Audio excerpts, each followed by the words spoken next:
दोस्तों, आज की वीडियो इमरान प्रतापगढ़ी बनाम गोदी मीडिया होने वाली है, जिसमें इमरान प्रतापगढ़ी गोदी एंकर को अपने विवाहिक अंदाज में ऐसे धो रहे हैं मानो आज पूरी गोदी मीडिया की दुकान बंद करवा देंगे। गोदी एंकर राहुल गांधी पर सवाल उठाते हुए उन्हें चुनावी हिंदू बताने की कोशिश कर रही थी। गोदी एंकर राहुल गांधी को इफ्तार पार्टी में जाने पर टारगेट करते हुए बार बार यह कह रही थी कि राहुल गांधी कुंभ क्यों नहीं गए। गोदी एंकर के इस फुलटॉस सवाल पर इमरान प्रतापगढ़ी ने भी जवाब का इतना लंबा छक्का मारा है कि गोदी की शक्ल पर 12 ही बज गई। दोस्तों, वीडियो बहुत शानदार है, इसलिए अंत तक देखिएगा, क्योंकि अंत में गोदी ने औरंगजेब सड़क पर नमाज और ईद की छुट्टी पर सवाल पूछा, जिसका इमरान प्रतापगढ़ी ने इतना शानदार जवाब दिया है कि वहां बैठी जनता ने भी कुर्सी से उठकर खूब तालियां बजाई। चलिए आपको आगे का पूरा वीडियो दिखाते हैं। तो जो इल्जाम लगा करके राजनीतिक फायदा भारतीय जनता पार्टी उठाना चाहती है, उस खेल में मीडिया क्यों फंसता है? मुझे लगता है मीडिया को तो क्लियरिटी लानी चाहिए, मीडिया को तो खुल के बताना चाहिए कि भारतीय जनता पार्टी का प्रोपेगेंडा है ये। फायदा तो कांग्रेस भी उठाती है ना, तो शाहीन बाग में ही आपको सामने क्यों करती है? कुंभ में तो वो आपका चेहरा सामने नहीं लाती। नहीं, कब हमको कांग्रेस पार्टी ने कब आगे किया शाहीन बाग में? नहीं, जब भी कोई ऐसे मुद्दे होते हैं, वक्फ के मुद्दे होते हैं, शाहीन बाग के आंदोलन में पद्मजा जी आप सबसे मुखर आवाज दलाल यहाँ देखिए, यहाँ होता क्या है ना, आपकी पार्टी नहीं करती है, मीडिया ढूंढती है। मुझे भी हैरत होती है कि इमरान प्रतापगढ़ी यहाँ बैठे हैं तो मुझसे इस पे बात नहीं होगी कि मैंने पिछले 3 साल में देश की राज्यसभा में कौन कौन से विषयों पे बात की। मुझसे बात होगी कि इमरान प्रतापगढ़ी आप तो मुस्लिम फेस हैं, इमरान प्रतापगढ़ी आप तो शाहीन बाग में खड़े थे। मैं इलाहाबाद विश्वविद्यालय का पढ़ा हूं, मैं संगम के किनारे पला बढ़ा हूं, मुझसे ज्यादा कुंभ शायद किसी ने देखे हो। तो मैं तो इलाहाबाद की मिट्टी का हूं, मैंने कुंभ को बसते हुए देखा है, उस मेले को। और हम सारे लोग वहां, आज राजनीति हो रही है, वरना इससे पहले तो जितनी बार भी कुंभ का मेला लगता रहा है, क्या हिंदू, क्या मुसलमान, क्या सिख, क्या ईसाई, इलाहाबाद में रहने वाला हर व्यक्ति उसे अपना मेला समझता रहा। और इस बार भी तमाम नफरतें उस वक्त हारी कि जब सारी व्यवस्था जो है वो चौपट हो गई, लोग परेशान रहे। भगदड़ के बाद देखिए मस्जिदों के दरवाजे खुले, कौन हिंदू था कौन मुसलमान था, सबने एक दूसरे के लिए अपने दिल खोल दिए। तो हिंदू मुसलमान तो रह ही नहीं गया वहां पर।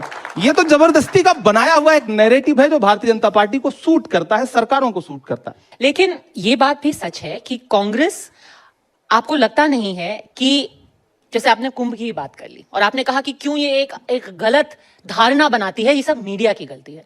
सर, सॉरी टू से, पिछले हफ्ते आपने इफ्तार की पार्टी रखी, वहां राहुल गांधी जी गए और क्या तुलना की गई? 1.5 महीना कुंभ चला, नहीं गए ना वो इफ्तार पार्टी में। तुलना किसने की? सभी एक आम जनमानस भी उनसे सवाल क्यों किया तुलना? तुलना राहुल गांधी इससे पहले जब केदारनाथ गए तब तो आपने उनको हिंदू हृदय सम्राट का खिताब नहीं दिया। इससे पहले जब वो हजारों सीढ़ियां चढ़ करके वैष्णो देवी जी के दर्शन करने गए तब किसी ने उनको हिंदू हृदय सम्राट का खिताब नहीं दिया। आज जो इमरान प्रतापगढ़ी के घर पे इफ्तार करने चले आए तो आपने तुलना करनी शुरू कर दी। क्यों की? मीडिया ही तो तुलना कर रहा है ना, भाजपा ही तो तुलना कर रही है ना। तो भारतीय जनता पार्टी जब इस तरह की तुलना देश के सामने रखती है अपना राजनीतिक फायदा लेने के लिए, तब उस समय मीडिया जो है अपना दायित्व तो क्यों नहीं निभाता? सर, आपको लगता नहीं है कि अगर, चलिए आप लोग 60 करोड़ का वो जो आंकड़ा है वो नहीं मानते हैं, 66 करोड़ का, मैं कह रही हूं कि वहां पे अगर 2 लोग भी गए, 1.5 महीना चला महाकुंभ, चलिए वो 144 साल वाला नहीं था, वो हर 12 साल वाला ही सही, लेकिन जब केदारनाथ गए, वो वैष्णो देवी गए, सबने उनकी सराहना की।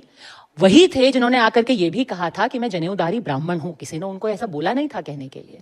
लेकिन अब अगर 1.5 महीना कुंभ का रुख नहीं कर पाते हैं और कोई नेता ये बोल देता है कि कुंभ में जाकर के गरीबी नहीं मिटती, और फिर इफ्तार के मौके पर एक हफ्ते में 2-2, 3-3 इफ्तार आपके नेता जाते हैं, तो आम आदमी, मैं कह रही हूं वो 2 आदमी जो उस दिन प्रयागराज में थे, वो भी सवाल तो पूछेंगे ना।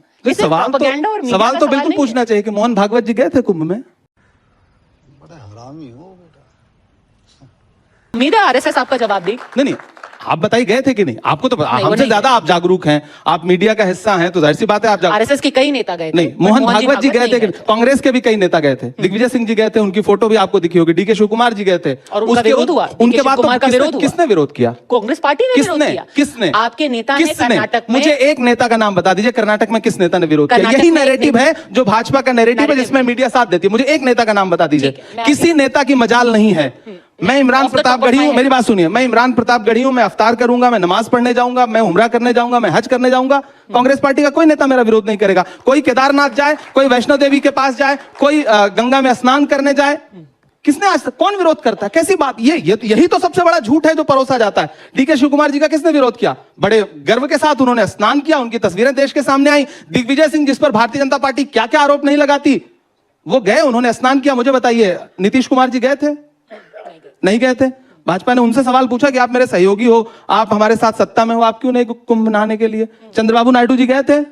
लेकिन चंद्रबाबू नायडू और नीतीश कुमार में फर्क ये है कि उनके पार्टी के अध्यक्ष ने ये नहीं कहा कि कुंभ में नहाने से गरीबी नहीं मिटेगी। फर्क सिर्फ इतना। दरअसल उन दोनों के पार्टी के अध्यक्ष दलित नहीं है।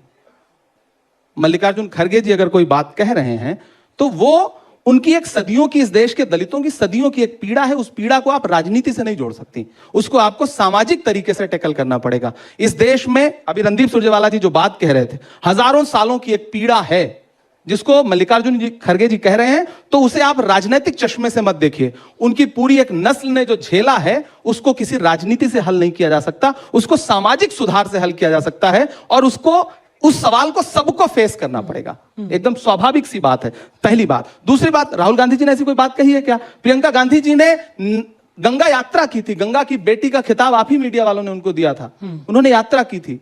आपने कभी उनको जो है मतलब आस्था से फिर उसको क्यों नहीं जोड़ा? भाजपा का कोई एक नेता कहीं डुबकी लगा ले तो आप उसको आस्था का महान केंद्र बताने लगते हैं। कांग्रेस का आदमी कितनी भी आस्था प्रकट कर ले, आपको लगता है कि नहीं ये तो ढोंग कर रहा है। राहुल गांधी जी मंदिर में जाकर के, महाकाल के दर्शन करने जाकर के, शिव से बड़ा भक्त, शिव का सबसे बड़ा भक्त, महाकाल के सबसे बड़े भक्त राहुल गांधी जी हैं। वो हमेशा शिव भगवान की बात करते हैं, तब तो आप उनको हिंदू हृदय सम्राट नहीं बताते हैं। ये जो मतलब यही मैं कहता हूं ना, ये दोहरा व्यक्तित्व है मीडिया का, जो हमेशा कांग्रेस के साथ खेलती है मीडिया। मेरा ये आपके सामने विरोध में दर्ज करा रहा हूं। ठीक है, तो अगर आप कह रहे हैं कि समाज में अब इस तरीके की कटुता बन रही है, तो एक सामाजिक आईने में आप इसको कैसे देखते हैं, इसको कैसे बयां करेंगे? आप इसके बारे में जब सोचते हैं कि आखिर हो क्या रहा है, क्योंकि हम ये भी कह रहे हैं कि मैं शायर इमरान, इसको जब आप ऑब्जर्व करते हैं तो आप इसके बारे में क्या सोचते हैं? मैं दुखी होता हूं। मैं शायर हूं तो जाहिर सी बात है कि किसी भी आम इंसान से ज्यादा संवेदनशील होता है कवि और शायर। कोई भी किसी भी कला से जुड़ा हुआ व्यक्ति हो, ज्यादा संवेदनशील होगा। मैं दुखी होता हूं इस तरह के आरोप देख करके, इस तरह की बातें सुन के, कि जब सत्ता के शीर्ष पर बैठे हुए लोग जिस तरह की भाषा का इस्तेमाल कर रहे हैं चंद राजनीतिक फायदे के लिए, थोड़े से वोट बढ़ जाएंगे, जिस तरह की भाषा का इस्तेमाल कर रहे हैं वो शर्मनाक है और वो आने वाली पीढ़ी को बहुत नुकसान देगी। इस बात सत्ता पे जब आप बैठते हैं तो आप किसी धर्म के नहीं रह जाते हैं। जब मैं देश के संविधान की शपथ लेता हूं देश की संसद में खड़ा होकर के, तो मैं भले ही मुसलमान हूं, लेकिन जब मैं राजतंत्र मेरे हाथ में आएगा तो उस वक्त मेरा दायित्व होगा कि क्या हिंदू, क्या मुसलमान, क्या सिख, क्या ईसाई, क्या दलित, क्या बौद्ध, क्या पारसी, क्या किसी भी धर्म का हो, किसी भी समाज का हो, मेरे लिए समान है वो। मैं उसके लिए, मैं अपनी व्यक्तिगत आस्था में किसी चीज को चुन सकता हूं, लेकिन देश का कोई धर्म नहीं है। देश का सिर्फ एक धर्म है, डॉक्टर बाबा साहब अम्बेडकर की लिखी हुई किताब देश संविधान से चलेगा, जिसकी बात राहुल गांधी जी करते हैं। तो इसे धर्म के चश्मे से ना देखिए, बिल्कुल मत देखिए। मैं पूरे देश से यह कहना चाहता हूं। मजा आया, और मैं ये जो मजा है हिंदुस्तान के हर व्यक्ति को देना चाहता हूं। ये जो पूरी राजनीति है, मतलब मैं तो कोशिश कर रहा हूं कि मैं तो किसी दिन आदरणीय प्रधानमंत्री जी से मिलकर कहूंगा कि आप कतर के अमीर को बुला करके गले लगाते हैं, शेख तमीम को, आप सऊदी के क्राउन प्रिंस सलमान को गले से लगाते हैं, आप शेख हसीना की मेहमान नवाजी करते हैं प्रोटोकॉल तोड़ के। इस देश में जो कुछ घट रहा है उसको क्यों नहीं देख रहे हैं आप? देखिए, उस पर बात करिए। इतिहास आपको याद रखेगा अगर आप ऐसा कुछ बेहतर कर पाए तो। मैं हर मुद्दे पे बात कर रहा हूं। मैं बिल्कीस के लिए भी आवाज उठा रहा हूं तो हाथरस की बिटिया के लिए भी आवाज उठा रहा हूं। मैं किसानों के लिए आवाज उठा रहा हूं तो सीधी में प्रवेश शुक्ला ने जिस आदिवासी युवक के चेहरे पर पेशाब की थी भाजपा के नेता ने, मैं उसके लिए भी संसद में आवाज उठा रहा हूं। मैं तुम्हें अपने उसूलों की कसम देता हूं, मुझको मजहब के तराजू में न तौला जाए। मैंने इंसान ही रहने की कसम खाई है, मुझको हिंदू या मुसलमान न समझा जाए। मैं कोशिश कर रहा हूं, और सच में देखिए, आप कह रहे हैं कि कांग्रेस का भविष्य क्या है या कांग्रेस 2025 में कांग्रेस क्या है। हमारे नेता राहुल गांधी जी ने एक नारा दिया, यह लड़ाई संविधान बचाने की है। हम संविधान बचाने का नारा देके किसी को डरा नहीं रहे, हम सही कह रहे हैं कि संविधान को खतरा है।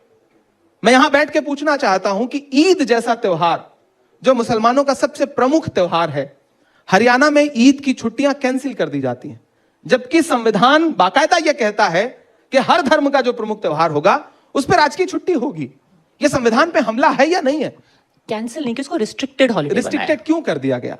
क्या आप दूसरे धर्मों के प्रमुख त्योहारों पर ऐसा करने का साहस जुटा पाएंगे? चूंकि आपको मुसलमानों को प्रताड़ित करने पे एक तबका है जो आपको लगता है कि खुश हो रहा है, आपका नेतृत्व खुश हो रहा है, शायद अगर नहीं हो रहा है तो फिर नेतृत्व सवाल पूछना चाहिए नेतृत्व को। क्या इतना पराया कर दिया है आपने? आप सौगातें मोदी यही दे रहे हैं। आप जो किट बांट रहे हैं उस किट में ये पर्ची है क्या कि ईद की छुट्टी कैंसिल कर दी जाएगी, छत पे नमाज नहीं पढ़ने दी जाएगी? क्या उस किट में ऐसा है क्या कुछ? ओ, सारे सवाल अंततोगत्वा विपक्ष के बजाय तो सत्ता पक्ष की तरफ घूम के खड़े हो जाते हैं ना। सारे माइक का मुंह तो सत्ता पक्ष की तरफ होना चाहिए, लेकिन अफसोस हमारी तरफ है। नहीं हमारा ही कत्ल हो रहा है, हम ही मुलजिम भी हैं, क्या बताएं, बड़ा मसला है। आपकी तरफ तो इसलिए क्योंकि हम कांग्रेस के भविष्य की बात कर रहे हैं, और देखिए, भविष्य तो आप जैसे नेता ही कांग्रेस देखेंगे। का भविष्य पद्मजा जी वही है जो इस देश का भविष्य है।